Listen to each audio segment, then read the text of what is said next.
بسم اللہ الرحمن الرحیم الحمدللہ رب العالمین والصلاۃ والسلام علی خاتم النبیین۔ ناظرین محترم، السلام علیکم ورحمۃ اللہ وبرکاتہ۔ دور و نزدیک جہاں بھی آپ موجود ہیں، اللہ کرے آپ اپنے خیر و عافیت سے ہوں۔ آپ کی خدمت میں پروگرام آپ کے مسائل کا حل لے کر آپ کا میزبان ڈاکٹر محمود غزنوی اور شیخ الحدیث مفتی محمد ابو بکر صدیق شاذلی حاضر خدمت ہیں۔ آپ کو یاد ہوگا کہ پچھلے پروگرام میں ہمارا موضوع تھا زکوٰۃ، اور اس پر میں نے بہت سے سوالات کیے تھے۔ زکوٰۃ کے حوالے سے کچھ چیزیں بھی ہوئی تھیں، اور میں نے پچھلی مرتبہ ایک سوال کر لیا تھا کہ کیا زکوٰۃ کے پیسوں سے فلاں کام کیا جا سکتا ہے۔ وہ صاف میں آپ کو بتاؤں، میں نے یہ پوچھ لیا تھا کہ ظاہر ہے میں نہیں بتاؤں گا تو آپ اسے دیکھ لیں گے، وہ میڈیا پہ مختلف جگہوں پر وہ ویڈیو پڑی ہوئی ہے۔ میں نے یہ پوچھا تھا کہ کیا زکوٰۃ کے پیسوں سے ٹی وی چینل چلایا جا سکتا ہے، زکوٰۃ کے پیسوں سے ویلفیئر ٹرسٹ کے جو دیگر پروجیکٹ ہیں وہ چلائے جا سکتے ہیں۔ تو مجھ سے بہت سے لوگوں نے اس پہ سوالات کیے ہیں، اور ظاہر موقع ملا تو میں مفتی صاحب سے مزید ایک دو سوال اس پہ کر لوں گا۔ لیکن آج ہم جس معاملے پر بات کر رہے ہیں وہ یہ کہ پچھلی مرتبہ طے ہوا تھا کہ زکوٰۃ کا بنیادی فلسفہ کیا ہے۔ مجھ سے ایک صاحب نے کہا کہ صاحب ہمیں تو 2 مرتبہ سال میں پیسے دینے ہوتے ہیں، مثلا 1 مرتبہ تو ہمیں زکوٰۃ دینی ہوتی ہے، دوسری مرتبہ سال میں سال پورا ہونے پر ہمیں انکم ٹیکس یا گورنمنٹ کا ٹیکس جو ہے وہ دینا ہوتا ہے۔ تو جو لوگ ٹیکس دیتے ہیں کیا انہیں زکوٰۃ دینی ہوتی ہے، یا جو لوگ زکوٰۃ دے دیتے ہیں کیا انہیں ٹیکس نہیں دینا ہوتا؟ اس موضوع کے حوالے سے بڑی بحث ہے، بڑا کنفیوژن ہے۔ کیا زکوٰۃ اور ٹیکس جو ہے وہ ایک ہی چیز کے 2 نام ہیں، یا کیا میں گستاخی اللہ میری معاف کرے کہ زکوٰۃ کو میں تو نہیں کہہ رہا، لیکن ایک سوال ہے اس پہ بات کروں، کیا زکوٰۃ ٹیکس ہے، اسے ٹیکس کے طور پہ ادا کرنا ہے؟ مفتی صاحب سے ان مسائل پر گفتگو کرتے ہیں۔ السلام علیکم مفتی صاحب۔ وعلیکم السلام ورحمۃ اللہ وبرکاتہ۔ ایک دین کا رکن ہے زکوٰۃ، ظاہر ہے اس کے بارے میں کوئی بات بھی ایسی ویسی کہنا جو ہے وہ گناہ ہے، اور میں اسے سمجھتا ہوں، لیکن لوگ یہ پوچھتے ہیں کہ کیا زکوٰۃ جو ہے ٹیکس ہے؟ اعوذ باللہ من الشیطان الرجیم، بسم اللہ الرحمن الرحیم، الحمد للہ رب العالمین، والصلاة والسلام علی سید الانبیاء والمرسلین وعلی آلہ واصحابہ واہل بیتہ وذریاتہ اجمعین والعاقبۃ للمتقین۔ زکوٰۃ کو ٹیکس سمجھنا بہت بڑی غلطی ہے، اور اگر دوسرے معنوں میں لے جائے تو بہت بڑا گناہ ہے۔ ٹیکس کی نوعیت، نیچر ہر پڑھے لکھے شخص پر واضح ہے کہ ٹیکس کا مقصد کیا ہوتا ہے اور زکوٰۃ کا مقصد کیا ہے۔ غادی النظر میں ٹیکس کو اگر دیکھا جائے تو یہ گورنمنٹ اپنے لوگوں پر اپنے گورنمنٹ کے کاموں کو چلانے کے لیے، بلکہ پورے ملک کی فلاح و بہبود کے لیے جو پیسہ لیتی ہے وہ ٹیکس ہوتا ہے، اور زکوٰۃ کا مصرف تو بالکل الگ ہے۔ اللہ تبارک و تعالیٰ نے واضح لفظوں میں ارشاد فرمایا، ٹیکس کا ایک مقصد ہے، جی، زکوٰۃ کا ایک پورا فلسفہ ہے، پورا ایک فلسفہ ہے، پورا ایک مقصد ہے اس کا بھی۔ تو اللہ تعالیٰ نے قرآن مجید فرقان حمید میں واضح لفظوں میں فرمایا کہ انما الصدقات للفقراء والمساکین والعاملین علیہا والمؤلفۃ قلوبہم، اور پھر پورا کا پورا اس طرح سے ان کے 8 افراد کے نام گنائے ہیں، ان کے یعنی وہ جو لوگ جو زکوٰۃ لینے کے مستحق ہیں ان کو بیان کیا ہے۔ ٹیکس تو خود ہم پر خرچ ہوتا ہے، یہ ہماری شاہراہیں بنتی ہیں، روڈ بنتے ہیں، پل بنتے ہیں، نہریں کھدتی ہیں، اور دیگر ترقیاتی کام ہوتے ہیں، تو وہ خود ہم اس سے فائدہ اٹھا رہے ہوتے ہیں۔ تو یہ تو انسان کے لیے جائز نہیں ہے کہ اپنی زکوٰۃ اپنے اوپر استعمال کرے۔ تو زکوٰۃ تو ان 8 افراد کے لیے جن کا اللہ تبارک و تعالیٰ نے قرآن میں ذکر کیا، جن میں فقراء ہے، مساکین ہے، اور اس پہ جو زکوٰۃ کو جمع کرنے والے حکومت اسلامیہ کے تحت جو لوگ ہوں، عمال، اسی طرح وہ لوگ جو نئے مسلمان ہوئے ہوں یا ان کے تالیف قلب کے لیے ہے، جو کہ اجماع امت سے منسوخ ہے اس وقت اس پہ عمل، اور غارمین جو مقروض لوگ ہیں، جو مسافر ہوں، ان کے مال ختم ہو گئے ہوں، اور اسی طرح جو قرض کے بوجھ تلے دبے ہوئے ہوں، اور اللہ کی راہ میں جو بھی معاملہ ہو، اور تو یہ سارے کے سارے جو ہے غلاموں کو آزاد کرانے کے لیے ہے۔ تو اللہ نے اس کے مقاصد بیان کر دیے ہیں۔ تو جو لوگ ٹیکس زکوٰۃ کو ٹیکس سمجھتے ہیں بہت بڑی غلطی پر ہے، وہ قرآن کی بنیادی تعلیمات سے واقف نہیں ہے۔ میں ذرا ایک کالر ہیں سعودیہ سے۔ السلام علیکم۔ السلام علیکم۔ جی بھائی. السلام علیکم جی. وعلیکم السلام. جی میرا نام علی ہے. میرا سوال یہ جناب کہ یہ بڑی عیدوں پہ دینا قربانی کر لیتے ہیں, اگر ہم ساری دینا پیسہ اکٹھے کر کے کسی غریب کو دے دیں تو کیا یہ جائز ہے؟ قربانی نہ کریں بلکہ پیسے غریب کو دے دیں. ہاں ہاں ہاں, آج کل یہ مسئلہ بہت چلا ہوا ہے. میں جملہ کہہ دوں, مجھے نہیں معلوم, پتہ نہیں مفتی صاحب آپ کہیے گا, یہ فتنہ چلا ہوا ہے. فتنہ ہے, بلا شبہ فتنہ ہے. فتنہ ہے یہ کہ جناب قربانی نہ کریں, پیسے غریب کو دے دیں. حج پہ جانے کا کیا فائدہ ہے, وہ حج کے پیسے سے لوگوں کی شادیاں کرا دیں. یہ ہے ایک مسئلہ ہے. بہرحال اچھا ہوا آپ نے پوچھا, اس پہ بات کر دیں. مفتی صاحب بھی آپ نے ارشاد فرمایا تھا, اس پہ ہم کلام کریں تو بہتر ہے, پہلے یہ فتنے کے بارے میں بھی گفتگو کر لیں. دیکھیں, ہم لوگ اللہ عز و جل اس کے رسول صلی اللہ علیہ وسلم کے احکامات کے پابند ہیں. بے شک, اور جو انہوں نے بیان کر دیا وہی دین ہے, اس میں کوئی اختراع نہیں ہو اس سکتی. کے اندر کوئی ایجاد, کوئی رد و بدل نہیں کیا جا سکتا. اور مشہور واقعہ ہے کہ گناہ ایک عورت اور مرد نے کیا تھا, تو ان لوگوں نے جا کر لوگوں سے جب پوچھا کہ بھائی اس کی کیا سزا ہے, تو انہوں نے قرآنی سزا کے علاوہ کوئی اور سزا تجویز کر دی کہ تم اتنے پیسے ان کو دے دو اور وہ یہ کرے اور یہ کرے. جب رسول اللہ صلی اللہ علیہ وسلم کے بارگاہ میں یہ مسئلہ پیش کیا گیا تو آپ علیہ الصلوۃ والسلام نے اس فیصلے کو منسوخ فرمایا اور فرمایا کہ اس کی سزا یہ ہے, یعنی سنسار کرنا جو شادی شدہ ہے, اور جو کنوارا اس کو 100 کوڑے لگانا ہے. اور ارشاد فرمایا کہ من احدث فی امرنا ھذا ما هو لیس منہ فهو رد, کہ جو ہمارے اس دین میں کوئی ایسی بات ایجاد کرے جو اس میں نہیں ہے وہ مردود ہے. اور سیدنا علی کرم اللہ وجہ الکریم کی بات کتنی پیاری ہے. ایک منٹ ذرا میں کال لے لوں, ڈسٹرب ہو رہا ہے. السلام علیکم. وعلیکم السلام. جی بہن. جی سر, کیسے ہیں آپ؟ اللہ کا شکر ہے. آپ کہاں سے؟ میں نارواز سے, اور مفتی صاحب کو میرا بہت بہت اچھا سلام. اچھا اچھا, وعلیکم السلام. جی میرے 3 سوال ہیں. کر لیجئے. ایک پہلا سوال ہے کہ اگر کوئی دینی پروگرام لگا ہو اور پروگرام بھی سننا ضروری ہو جیسے آپ کا ہے, تو اور پاس نماز کا بھی وقت نکل رہا ہو, تو کیا نماز پڑھنے کے دوران وہ پروگرام سنا جا سکتا ہے؟ جب نماز بھی پڑھ رہا ہو اور اس کی آواز بھی سن سکتا ہو, تو پھر نماز کیسے ہوگی؟ اچھا خیر, اگلا سوال کیجیے. اچھا, سوال نمبر 2 ہے کہ کوئی ہیلو, جی سن رہا ہوں, پوچھیے. کوئی نماز پڑھ رہا ہو تو اتحیات کے لیے بیٹھنے کی بجائے وہ کھڑا ہو گیا, اور پھر اسے یاد آیا تو وہ فوراً بیٹھ کے اتحیات اس نے پڑھ لیا, کیا ایسا کرنا اس کے لیے صحیح تھا؟ اچھا صحیح ہے, اور بتائیے. تیسرا سوال ہے کہ میں نے اپنے بھائی کو منت مانی تھی کہ میرے بھائی کے مطلب بیٹا پیدا ہوگا, تو میں ایک بزرگ کے دربار پہ مانگی تھی کہ وہاں جاؤں گی ان کے ساتھ, لیکن 7-8 سال ہو گیا کہ کچھ حالات ایسے ہوئے کہ میں جا نہیں پائی, بہت دور ہے وہ. تو کیا میں کسی کے نظر و نیاز جو بھی کو مانی تھی کہ وہاں کسی کے ہاتھ بیچ سکتے ہیں, یا اسپیشلی اس بچے کو لے کے وہاں جانا ہوگا؟ جانے کی منت مانی تھی یا نظر کرنے کی منت؟ نہیں, آپ نے وہاں درگاہ پہ جانے کی منت مانی ہے یا نظر کرنے کی منت؟ جانے کی مانگی تھی کہ اگر بیٹا پیدا ہوگا تو وہ اس بچے کو لے کے ہم آئیں گے.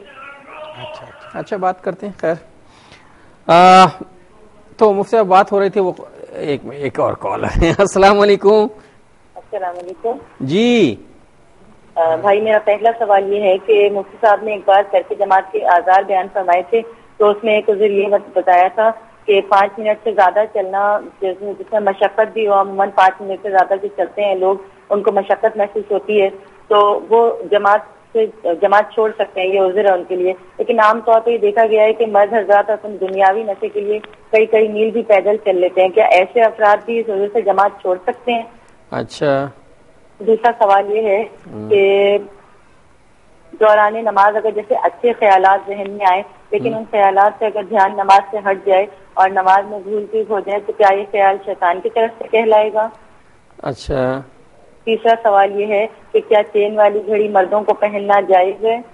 اچھا ٹھیک. اور چوتھا سوال یہ ہے کہ اگر کسی کی فلائٹ کا ٹائم جمعے کے دن نماز جمعہ کے بعد ہو, نماز جمعہ کے کچھ بعد ہو, جمعے کا وقت شروع ہونے کے کچھ بعد, تو وہ کس طرح جمعہ پڑھے کہ ایئرپورٹ پر کئی گھنٹے پہلے جانا پڑتا ہے اور ابھی وہ مسافر ہوا نہیں؟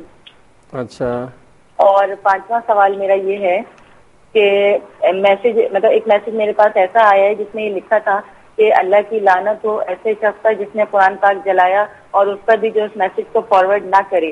پھر ایسا کرنے نیچے مطلب ایسا کرنے والوں کو بڑی گالیاں دی گئیں اور پھر پیکج فری ہونے کی صورت میں لازمی فارورڈ کرنے کی التجا کی جاتی ہے. کیا حکم ہوگا اس کے میسج کو؟ اچھا ٹھیک ہے بات کرتے ہیں. بہت شکریہ بہت شکریہ. ہاں مفتی صاحب تو بات ہو رہی تھی اس فتنے کے حوالے سے جو آج کل رائج یہ مجھے بات نہیں کرنے دے رہے, یہ کہہ رہے ہیں کال ہے. جی دیجئے کال دیجئے. جی السلام علیکم. جی السلام علیکم, فاروق بات کر رہا ہوں. جی فاروق صاحب, آپ کی وجہ سے تو میں نے اپنی بات روکی ہے. جی بہت شکریہ, تھینک یو سر. جی سر پوچھنا یہ تھا کہ سالی سے پردہ ہے اور خالہ ساس اور پھوپھی ساس سے بھی پردہ کیا جا سکتا ہے؟ سالی سے؟ جی سالی سے. اچھا. اور خالہ ساس سے اور پھوپھی ساس سے بھی پردہ کیا جا سکتا ہے؟ اچھا. اور نمبر 2 یہ کہ جو مال تجارت ہے اس پر مثلاً فرض کریں کہ میں نے ایک اسٹور جو ہے وہ پرچون کا مطلب کھولا ہے, تو اب اس میں جو میں نے مال خریدا مثلاً 50,000 کا مال ڈالا ہے میں نے نقد, تو اب پہلے اس کی زکات نکال کے تو پھر جو ہے وہ مطلب ہے کہ مال فروخت کروں گا یا اس پر سال گزرنے کا انتظار کروں گا؟ اچھا ٹھیک ہے. جی چلیے بات کرتے ہیں. یہی میں نے پوچھنا تھا. بہت شکریہ. مفتی صاحب کو بہت السلام علیکم. جی وعلیکم السلام. اب بھائی ڈائریکٹر صاحب ذرا مجھے بات کر لینے دیجیے, مفتی صاحب سے اصل مسئلہ واقعی ہے. میں سیدنا علی کرم اللہ وجہ الکریم کا وہ قول عرض کر رہا تھا کہ یہ جو لوگ عقل کے پجاری ہیں وہ سمجھتے ہیں ہماری عقل کا نام دین ہے. جی لیکن مولا کائنات ارشاد فرماتے ہیں کہ دین عقل کا نام نہیں ہے. اگر دین عقل پر ہوتا تو میں موضوع پر مسا اوپر سے کرنے کے بجائے نیچے سے کرتا. موزے انسان پہنتا تو نیچے سے گندے ہوتے ہیں, تو مسا کیا جائے گا تو صاف ہو جائیں گے.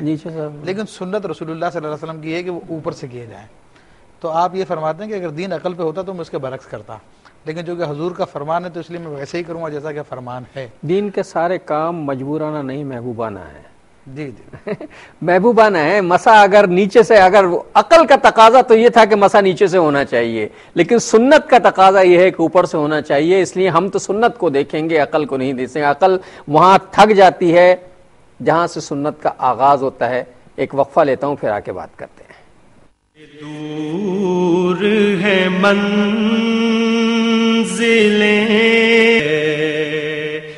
السلام علیکم ورحمۃ اللہ وبرکاتہ. ویلکم بیک ناظرین. وقفے کے بعد پروگرام میں آپ کا خیر مقدم ہے, اور یہ میری رفتار صرف اس لیے بڑھی ہے کہ سوالات کی تعداد بہت زیادہ ہے, بات زیادہ کرنی ہے, وقت کم ہے. مفتی صاحب بہن عفت نے پوچھا تھا کہ دینی پروگرام دیکھ رہا ہو کوئی آدمی, نماز کا وقت نکل رہا ہو, تو کیا وہ نیت باندھ کے پروگرام سن سکتا ہے؟ نہیں مفہوم یہ نہیں تھا. یہ زیادتی ہے. اللہ تعالیٰ فرماتا ہے کہ واقعی الصلاۃ لذکری, نماز میری یاد کے لیے قائم کرو. تو جب انسان کسی کی یاد میں گم ہوتا ہے تو پھر دوسرے کی خبر نہیں ہوتی ہے. تو وہ بہت مشہور شعر بھی ہے کہ ہم وہاں ہوتے ہیں جہاں میں اپنی خبر نہیں ہوتی.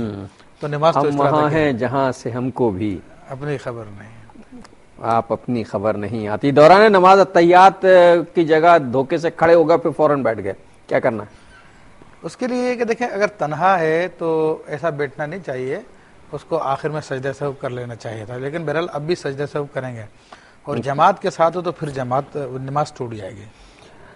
ایک سوال انہوں نے کیا تھا اور اس پر بہت سے کان کھڑے ہوئے ہیں, اور میں چاہوں گا کہ اس کا تفصیلی جواب ملنا چاہیے. انہوں نے کہا کہ میں نے اپنے بھائی کے لیے منت مانی تھی کہ اگر ان کے یہاں بیٹا پیدا ہوا تو فلاں درگاہ پہ جا کر حاضری دوں گی. اب وہ درگاہ چونکہ بہت زیادہ دور ہے, بچہ ہو گیا ہے, تو کیا اس درگاہ پہ میں اکیلی چلی جاؤں یا بچے کو لے کر جانا ہے؟ دیکھیں اس میں 3 سوال بنتے ہیں, لیکن آپ پہلے ارشاد فرمائیے. ہاں میں عرض کر رہا ہوں کہ نظر جو ہے 2 قسم کی علماء نے لکھی ہے, ایک نظر شرعی اور ایک نظر عرفی. تو یہ جو نظر ہے وہ شرعی نظر نہیں ہے بلکہ عرفی نظر ہے, جسے عرفن نظر کہہ دیا جاتا ہے, نظر نہیں ہے. ایک سوال آپ نے میرا پورا کر دیا, اس کو پورا کرنا کوئی واجب نہیں ہے. اور بزرگوں سے عقیدت ہے, بہرحال جب موقع ملا چلے جائے انسان, اور نہ ہی اس مزار پہ جا کے خاص طور پہ خیرات کرنا ضروری ہے. وہ دنیا میں کہیں بھی کریں گے تو انشاءاللہ تعالیٰ خیرات اللہ کے لیے کی جاتی ہے, تو اس کا ثواب ان کو پہنچ جائے گا. صحیح. منت کن چیزوں کی مانی جا سکتی ہے؟ دیکھیں اس کی تو بڑی شرائط ہیں. منت جن چیزوں کی مانی جاتی ہے وہ کوئی ایسی چیز ہو. یہ سوال میں اس لیے کر رہا ہوں کہ اس سوال کے جواب میں بہت سے حضرات ایسے ہیں جو یہ بڑے کان کھڑے کر کے کہ دیکھو اب ڈاکٹر کیا کہلواتا ہے مفتی صاحب سے. دیکھیں ایک اس چیز کی منت مانی جاتی ہے جس کی جنس میں سے کوئی چیز فرض ہو. جی ٹھیک ہے، جیسے نماز ہے اس کی منت مانی جا سکتی ہے، حج کی مانی جا سکتی ہے، روزے کی مانی جا سکتی ہے، تلاوت قرآن پاک ہے، صدقہ ہے. تو یہ کہیں جانے کا جو انہوں نے کہا تو وہ تو صرف حج کے لیے جانا فرض ہے، مزار پہ جانا فرض نہیں ہے، وہ سنت ہے. اچھا، حج کی منت مانی جا سکتی ہے؟ حج کی منت مانی جا سکتی ہے، نفل حج کی؟ جی جی جی بالکل مانی جا سکتی ہے، عبادت ہے. تو جی ہاں. پھر دوسرا ہے کہ بعین ہی وہ چیز خود فرض نہ ہو، بس کوئی کہے کہ آج کے ظہر کی میں نے نماز فرض کی میں نے منت مان لی، تو اس کا کوئی فائدہ نہیں، وہ تو آلریڈی فرض ہے. تو اب سیٹسفیکشن ہوئی نا کہ اصل میں کچھ ایسے معاملات ہوتے ہیں جس پہ بڑے ہم آپس میں ایک دوسرے سے چونچے لڑاتے ہیں، لیکن اصل چیز وہی ہے جو مفتی صاحب نے بتائی ہے کہ یہ چیزیں، اس لیے میں نے خاص طور پہ وضاحت کر دی تاکہ آپ کے تیور پہ بل نہ آئے. اور دوسری بات جو ہے وہ میں یہ پوچھا مفتی صاحب، ایک چیز میں آپ سے پوچھنا چاہ رہا تھا کہ آپ نے فرمایا تھا کہ زکوٰۃ جو ہے وہ جن لوگوں کو دی جائے ان میں کچھ لوگ ایسے لوگ جن کو مقروض ہوں، تو کیا کسی آدمی کی قرض سے جان چھڑانے کے لیے براہ راست اس کا قرض ادا کر دیا جائے زکوٰۃ سے، یا اسے دیا جائے کہ وہ دے؟ نہیں، اسے دیا جائے گا، اس شخص کو دیا جائے کہ یہ پیسے لو اور قرض ادا کرو. اچھا چلیے.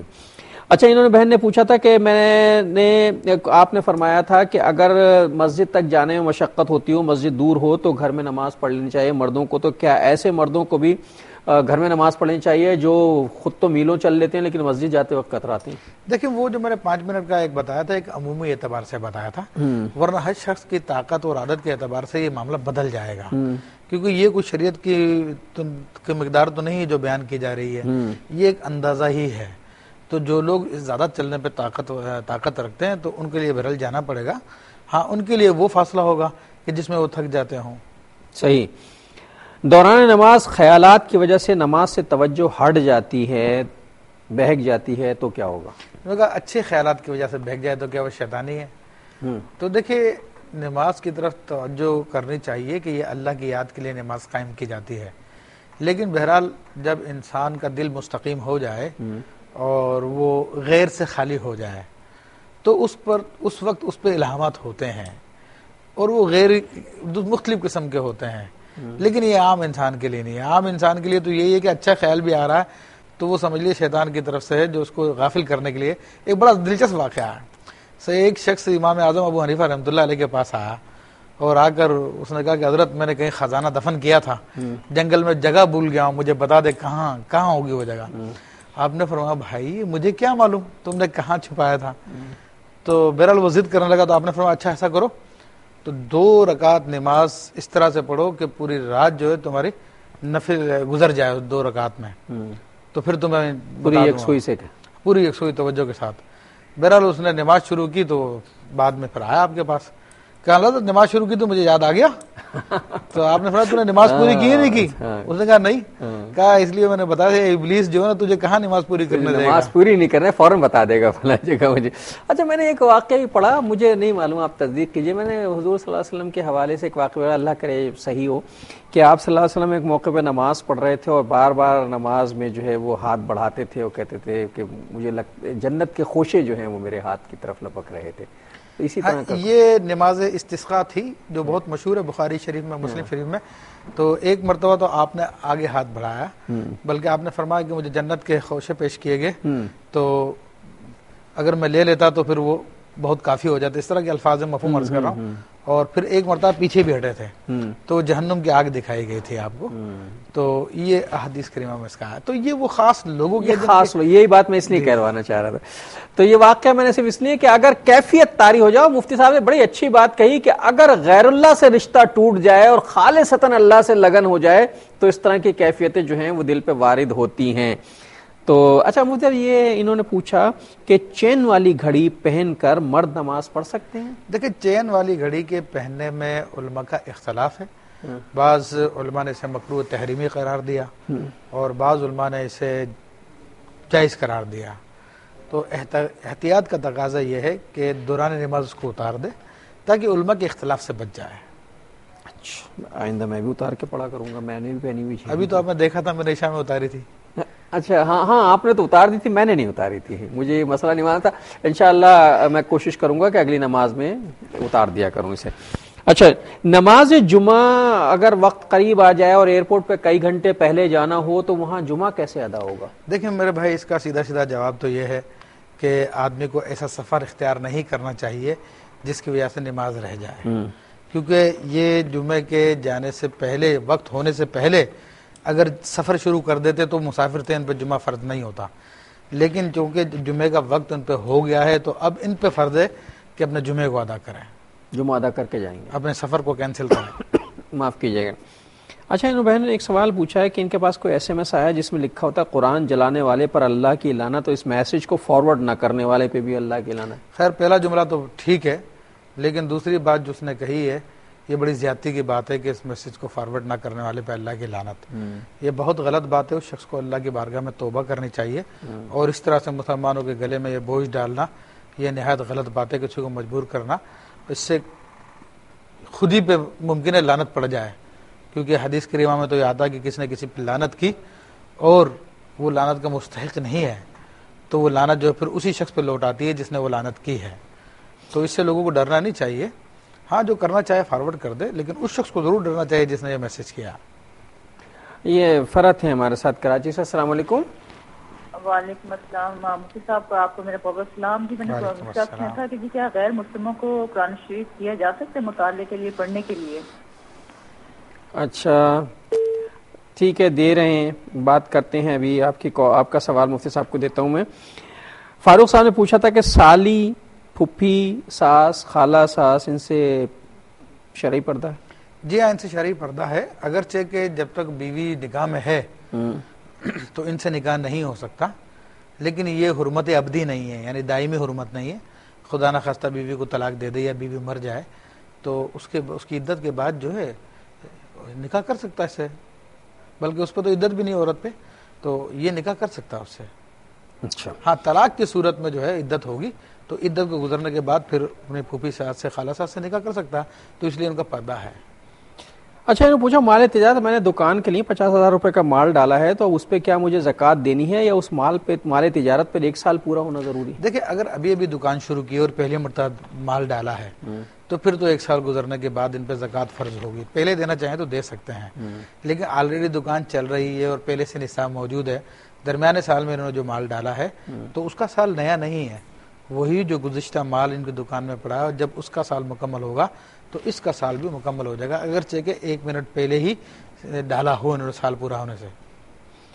یہ بہن فرحت نے پوچھا کہ کسی غیر مسلم کو مطالعے کی غرض سے قرآن حکیم دیا جا سکتا ہے؟ دیکھیے اللہ تعالیٰ ارشاد فرماتا ہے کہ انما المشرکون نجس، کہ جو مشرک ہیں وہ نجس ہیں، ان کے عقیدے کی نجاست ہے، اور پھر ارشاد فرماتا ہے لا یمسہ الا المطہرون، اس قرآن کو نہ چھوئیں مگر وہ جو بہت پاکیزہ لوگ ہیں۔ تو اس لیے امام اعظم ابو حنیفہ رحمۃ اللہ علیہ فرماتے ہیں کہ میں اپنے پاس بٹھا کر تو اس کو قرآن کی تعلیم دے سکتا ہوں، لیکن قرآن نہیں دوں گا اس کو میں، اور اسی لیے نبی کریم صلی اللہ علیہ وسلم نے منع فرمایا کہ قرآن مجید کو لے کر دشمنوں کی زمین کی طرف سفر نہ کرو کہ قرآن کا احترام نہیں کریں گے۔ تو ان کو قرآن کی تفسیر وغیرہ سمجھائی جا سکتی ہے، وہ بک دی جا سکتی ہے، لیکن خالصتاً قرآن پاک نہیں دیا جا سکتا۔ اچھا، زکوٰۃ کی مقدار کیا ہوگی؟ اب ہم اپنے اصل مسئلے کی طرف آتے ہیں، زکوٰۃ کی مقدار کیا ہوگی، لیکن وہ کہہ رہے ہیں کہ اصل مسئلے سے پہلے بھی ایک مسئلہ ہے اور وہ ہے کال۔ السلام علیکم۔ السلام علیکم۔ وعلیکم السلام بھائی، کیسے؟ جی بہن فرمائیے۔ بھائی پہلا میرا سوال یہ ہے کہ جو بچوں کے آج کل انشورنس کرواتے ہیں کیا یہ جائز ہے؟ کیا چیز؟ انشورنس جو کرواتے ہیں بچوں کی آج کل، کیا مفتی صاحب سمجھ میں آئے؟ اچھا، بچوں کی انشورنس ہے۔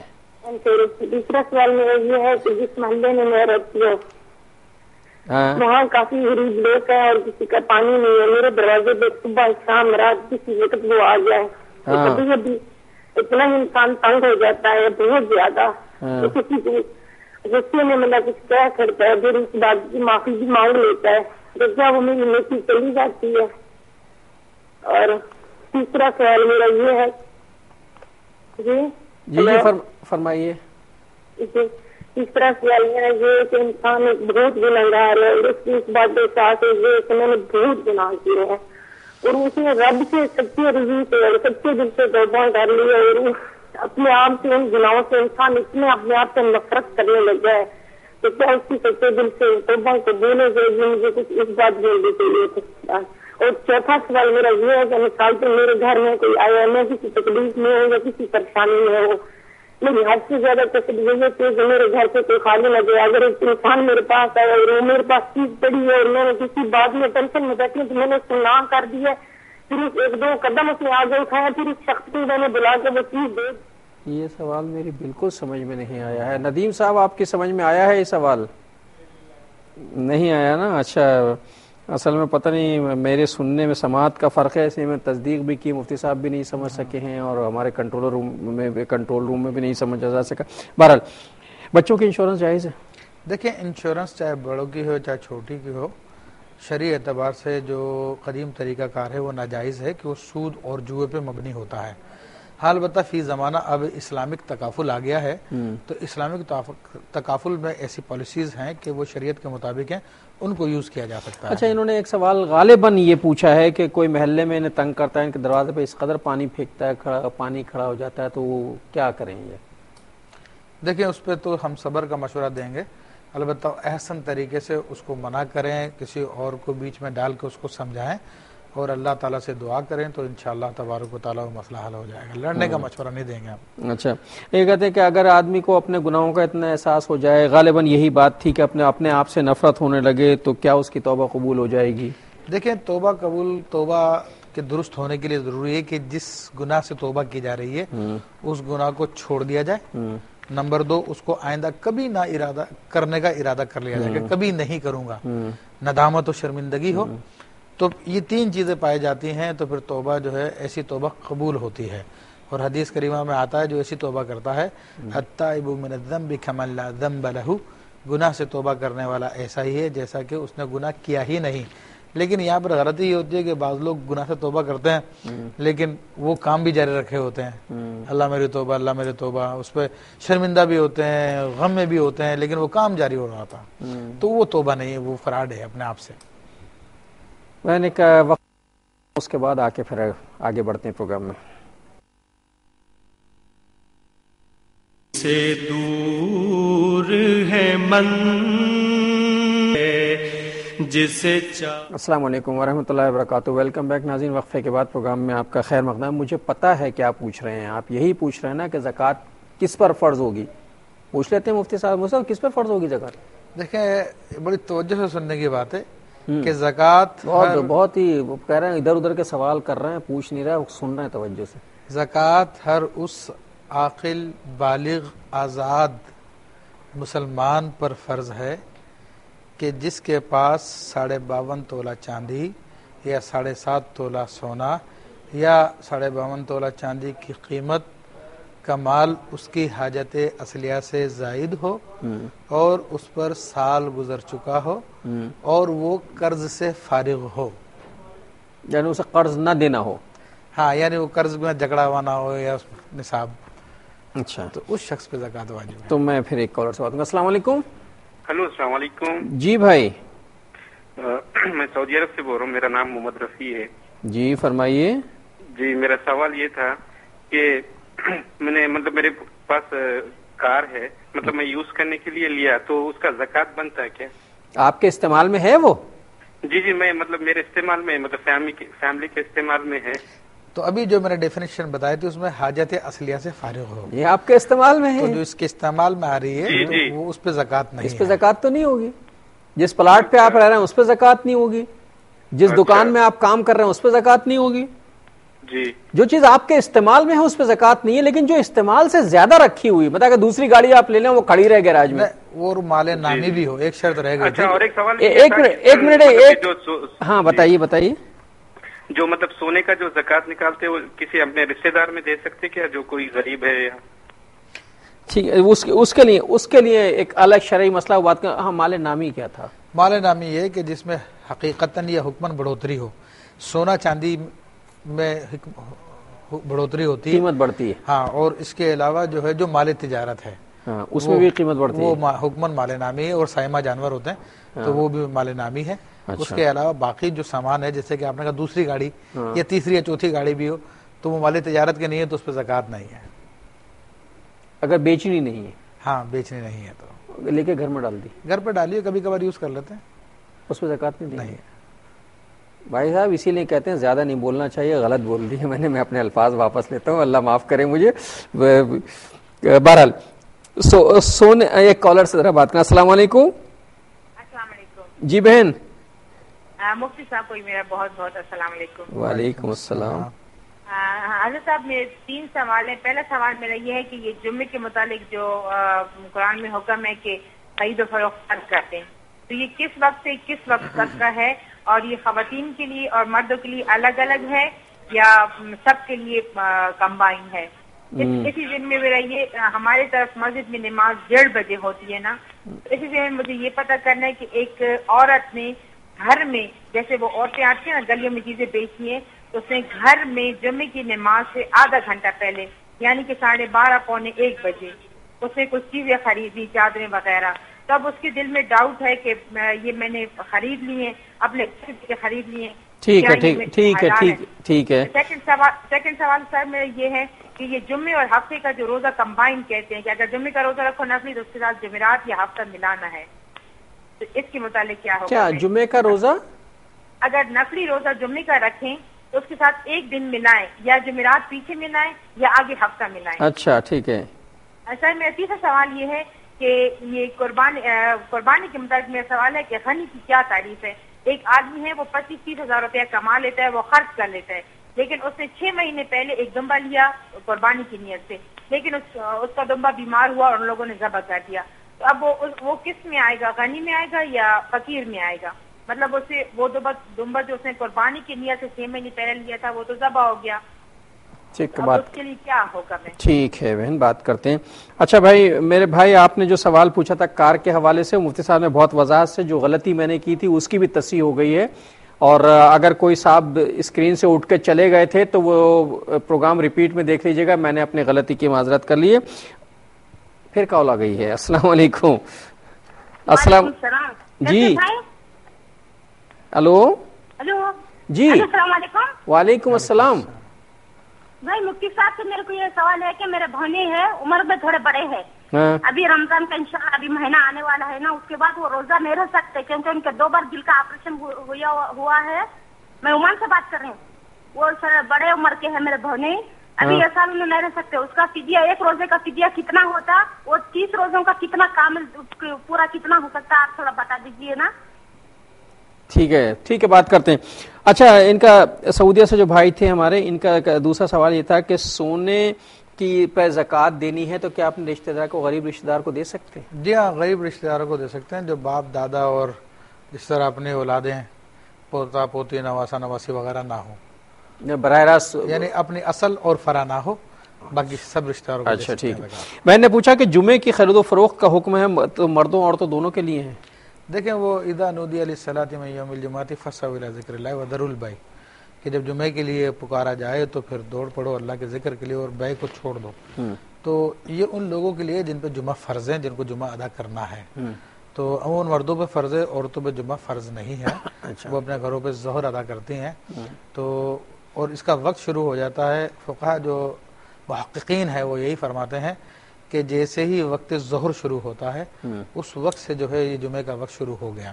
اذان ہو یا نہ ہو, بہرحال یہ سارے کام بند کر دی جائے, اب جمعے کی تیاری کی جائے. جب زوال کا وقت ختم ہو جاتا ہے اس کے کچھ دیر کے بعد ظہر شروع ہو جاتی ہے. جی ظہر شروع ہو جاتی ہے, تو وہ اس وقت سے چاہے اذان ہو یا نہ ہو کاروبار چھوڑ دینا چاہیے, اس وقت کاروبار نہیں کرنا. اچھا, اور عورتوں کے لیے بھی حکم یہ ہے کہ بہرحال اس میں احتیاط کریں. اچھا, انہوں نے جو خریداری اس دوران کر لی ہے, بہرحال ایسا کرنا مکروہ تحریمی ہے, لیکن وہ چیز خریدی وہ جائز ہے. اچھا چلیے, وہ حرام نہیں ہو جائے گی چیز, لیکن یہ فعل جو ہے غلط تھا, ایسا نہیں کرنا چاہیے. اچھا چونکہ آپ کو پتہ نہیں تھا اس میں توبہ کر لیجئے. اور انہوں نے کہا کہ جمعے کا نفلی روزہ رکھنا ہے تو کیا اس کے ساتھ ایک روزہ ملانا ہوگا, پہلے جمعرات کا یا ہفتے کا؟ دیکھیں یہ ضروری نہیں ہے, البتہ جمعے کا روزہ رکھنا خاص طور پر مردوں کے لیے مکروہ تنزیہ ہے کہ اس میں جمعے کے لیے کمزوری آ جاتی ہے. اور بہرحال یہ سنت ہے رسول اللہ صلی اللہ علیہ وسلم کی کہ جمعے کا تنہا روزہ رکھنے کے بجائے ایک روزہ پہلے ملا لیں. اور خاص طور پہ جو عاشورہ کا روزہ ہے اس میں تو خاص طور پہ سنت ہے کہ اس میں آپ نے ارشاد فرمایا کہ خالف الیہودا, کہ یہود کی مخالفت کرو کہ وہ ایک ہی روزہ رکھتے ہیں, ہم 2 روزے رکھیں گے. ابھی جو شب برات آئی تھی جی اس میں جمعے کا روزہ رکھا گیا ہے, چونکہ جمعرات جو تھی وہ جمعے کی رات تھی. جی تو رات کو آگے تو ایک روزہ رکھا ہے کہ اس کے ساتھ بھی روزہ ملانا ہے. بہتر تھا اس کے ساتھ ملا لیا جاتا، اور اگر نہ ملایا گیا ہو تو اس میں گناہ نہیں ہے.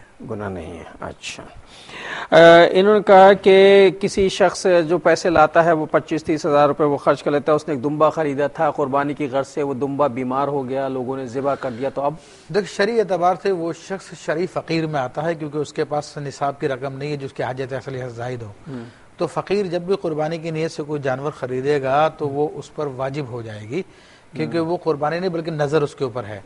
تو اب نظر کا پورا کرنا شریعت نے واجب قرار دیا ہے. تو اس کا وہ جانور مر گیا یا ذبح کر لیا گیا یا چوری ہو گیا تو اس کے لیے حکم شرعی یہ ہے کہ قربانی کے دنوں میں واپس سے وہ قربانی کا جانور خریدے اور اس کے بدلے میں ذبح کرے، نظر کو پورا کرے. کیسی عجیب بات ہے کہ جو شرعی فقیر ہے اسے ضرورت ہی نہیں ہے، وہ پھر بھی مان کے بیٹھا ہوا ہے. اچھا، شوق ہوتے ہیں محبت کرنے والے اللہ تعالیٰ سے، اس کے رسول سے. اچھا، عمان سے ہماری بہن نے پوچھا کہ ان کے بہنوں جو ہیں بہت عمردار ہیں، بہت ضعیف ہیں اور وہ روزہ نہیں رکھ سکتے، تو انہیں فدیہ دینا ہوگا. تو کتنا فدیہ دینا ہوگا؟ اچھا، فدیہ کے مسائل بھی ذرا بتا دیجیے، ایسا نہ ہو کہ ہم یہ کہیں فدیہ دینا تو جتنے ضعیف ہیں فدیہ دینا شروع کر دیں. دیکھیں فدیہ تو وہی شخص یا اس کی جانب سے دیا جا سکتا ہے کہ جو ایسے مرض میں مبتلا ہو گیا کہ جس سے ابھی صحیح ہونے کی امید نہیں ہے. تو اگر واقعی وہ ایسے مریض ہیں تو ان کے لیے حکم یہ ہے کہ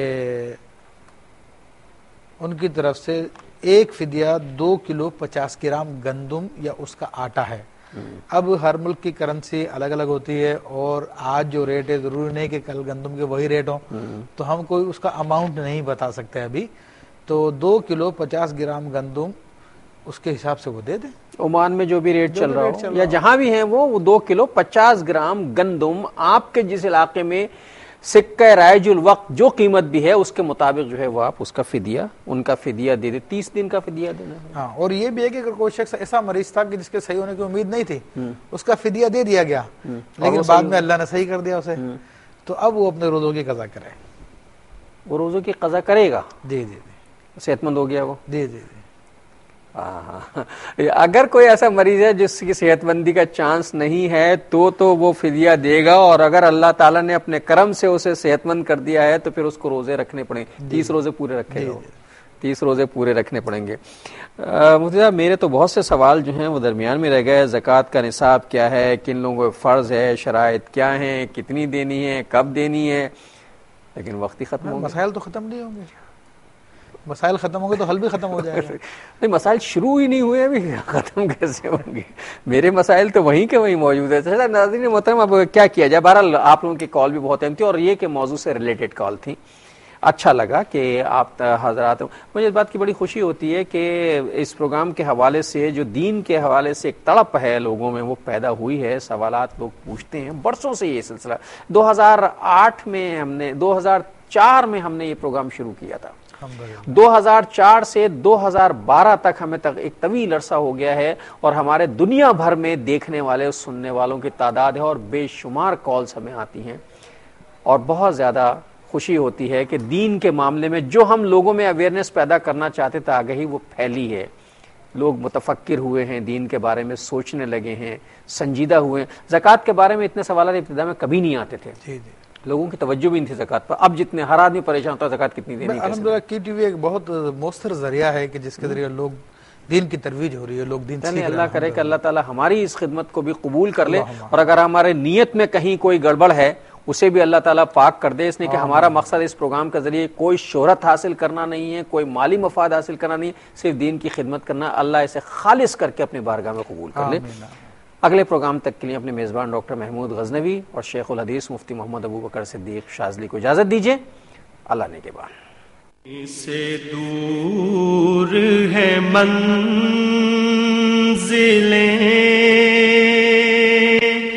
نہ کوئی قریب کی بات.